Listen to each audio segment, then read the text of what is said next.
Isay's POV. Ikaw! Ikaw ang may kasalanan nito. Sisi ko dun sa lalaking binunggo ang bike ko. Hoy!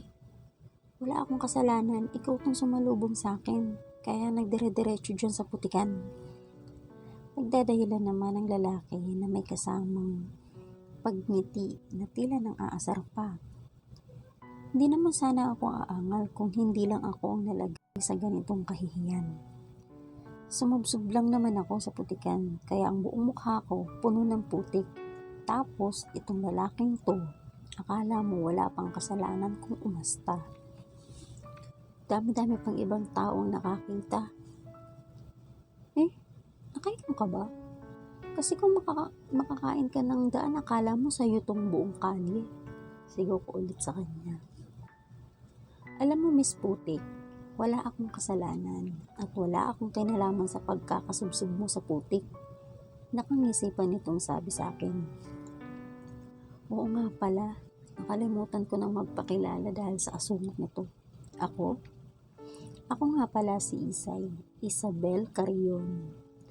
Anak ako ni Rosalinda Carrion, isang butihing yaya at ina. Simula nang magkamalay ako, sa bahay na kami ng mga Lopez nakatira. Dating driver ang tatay ko, pero maaga naman siya nakuha ni Papa Jesus. Kaya naman, si nanay na ang pumayod para sa akin.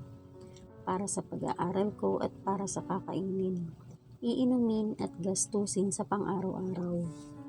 Isang yaya ang nanay ko. Yaya siya ni Agatha. Isang maganda at mabait na nilalang na tinuturing ko ng kapatid sa tagal ng pinagsamahan naming dalawa. Teka nga lang, mabalik tayo sa asungot na to. Hoy, huwag mo akong talikuran. Sigaw ko dito sa asungot na lalaking to. Bino ba to? Nagdire-diretso lang to ng paglalakad papunta sa peste niyang sasakyan. Kaya naman, hinabol ko siya at hinarap. Hinila paharap sa akin. Pero, wow, sheesh, ano bang problema mo? Sigaw niya sa akin habang pinupunasan pilit ang damit niya. Nang hilain ko kasi siya na out of balance kaming dalawa at napapatong ako sa kanya and kumapit sa damit niya yung mga putik. Buti nga yan lang nangyari sa'yo. Tignan mo nga ako. Puro putik ang muka. Inis kong sabi sa kanya. Pero imbes na pakinggan niya ako, nagdire-diretso lang siya sa sasakyan niya at umalis nang hindi man lang humihingi ng sorry. Visit, peste, perwi siya. Kaya naman, umuwi ako sa bahay ng mainit ang ulo at puro putik ang damit at mukha. Hahaha, ano nangyari sa'yo? Natatawang tanong ni Agatha. Sinabi ko bang mabait siya? Binabawi ko na pala. Pesteng lalaki yun, masarap tirisin. Iniinis kong sabi. Sino ba nakabangga sa'yo? Tanong naman ni Agatha sa akin. Isang abnormal na lalaki na kahit kailan ayoko nang makita pa. Inis kong sabi sa kanya. Alam mo, huwag mo nalang pansinin kung sino yun at mag-ayos ka na. Dahil may dinner tayo sa resto kasama sila Papa. Sabi naman niya na nakangiti pa rin. Si Agatha na yata ang taong walang problema Tsaka mas kalmado siya kaysa sa akin.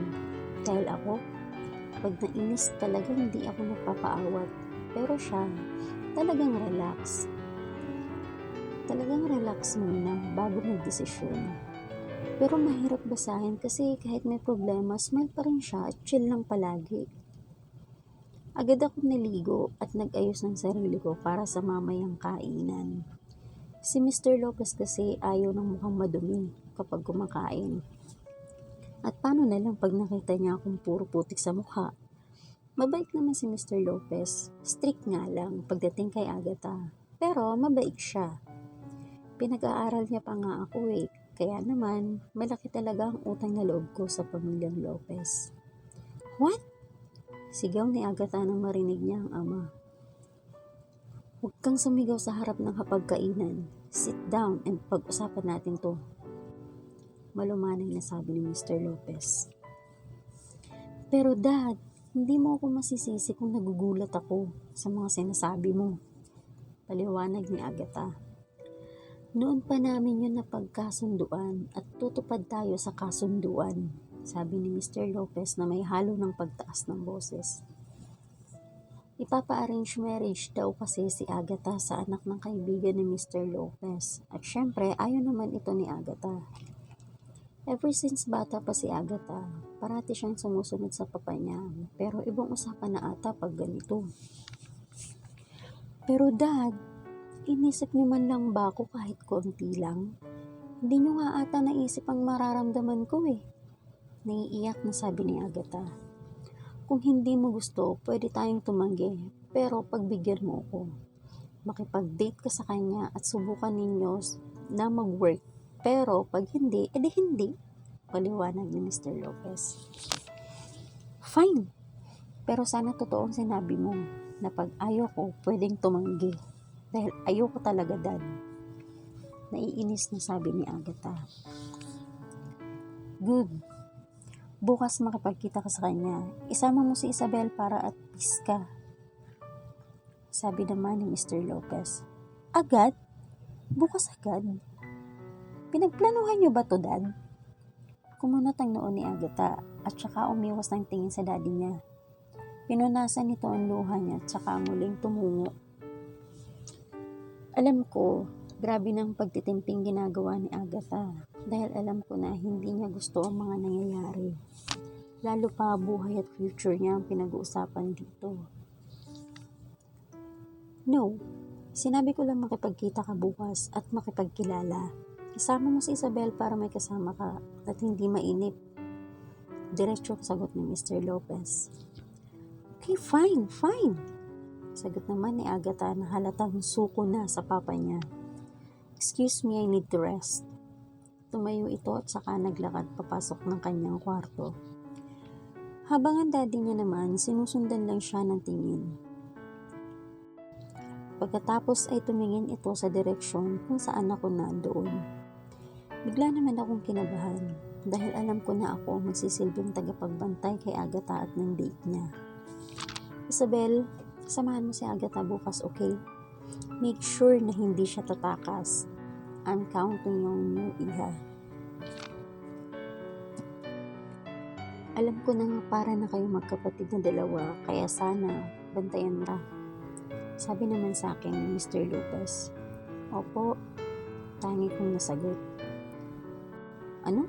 Bakit ba ako pumayag-payag dito? Nararamdaman ko gulo lang ang mangyayari, lalo pa pag magkasama kaming dalawa ni Agatha. Huwag naman sana.